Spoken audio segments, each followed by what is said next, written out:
So we've got this. Everyone's happy with room 215? Yes. Yeah. Positive or negative.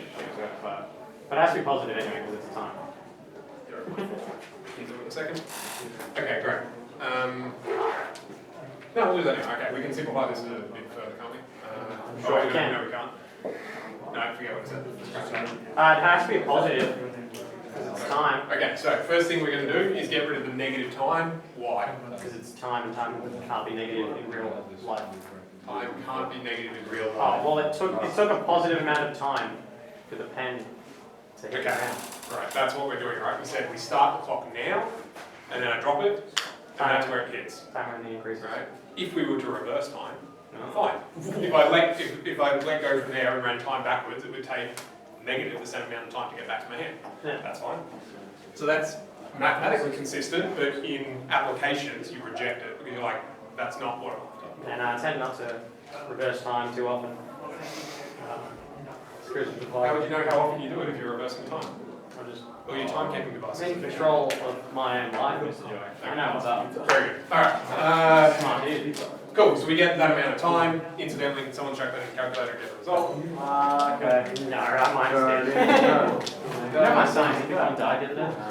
Someone does it before me, I'm going to throw them. It's going to mess up. It's going to be funny. I will mess up. That's 7. It's actually equals 0.632. I hate you, Riley. Thanks, Riley. God damn it, dude. 632. That's it. Something? 4, 5, 5, 5. Okay. So on. Okay, anyone got a stopwatch or something? I want to stop. That's fine. You ready? Yeah. I'm going to drop it. I'm going to see how long it takes. Hold on, I need to calibrate it. Yeah, calibrate it. Good. Are you ready?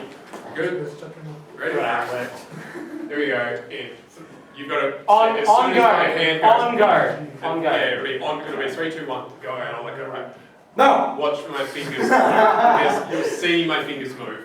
Yeah. Yeah. 3, 2, 1. Go.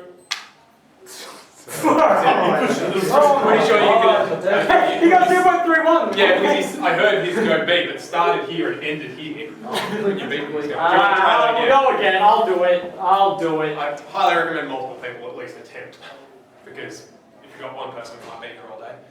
Ready? 3, 2, 1, go. 0.68. 0.68. Pretty good. Close enough. Guys, thank you. Thank you. I know I'm pretty good at getting time. Dude, we thank you for watching. Yeah. We're thanking the watch. We're thanking the manufacturer. We're thanking Cat. Fantastic. So that's that. That's good.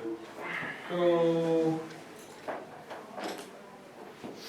Yeah, that's the basic gist of all of what it is. It's 18. So,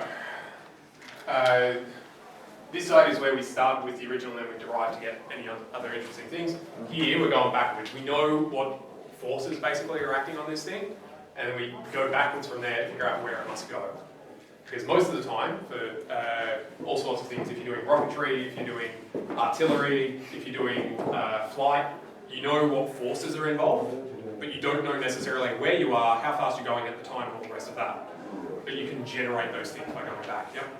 What about like air resistance? Is that 9.81 including air resistance? No. So if you wanted to include air resistance, you'd actually put a function in, you put another function in here that had velocity in terms of it, which you don't do in methods. You do it in special, so look forward to that. And it complicates things because you've got acceleration in terms of potentially a constant and in terms of a velocity term, which is usually in terms of time as well.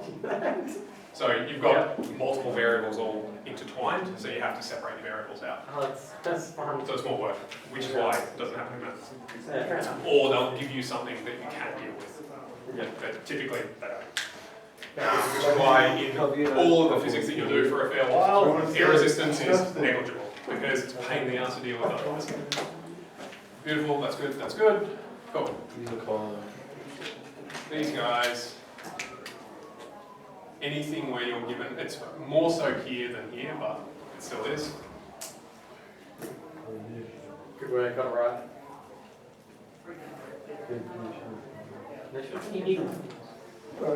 There you go. So they're called initial conditions. So initial conditions, whenever you see that, it basically means you're going to have to integrate, and here's something related to those constants. Now, it might well be, it'll give you like the number 5, but you have to do something to it to get a 10 or something, or it might be -5 instead of +5. But whenever you've got some kind of initial condition, it just means you're almost certainly going to have to integrate and sub that in at some point. Yeah?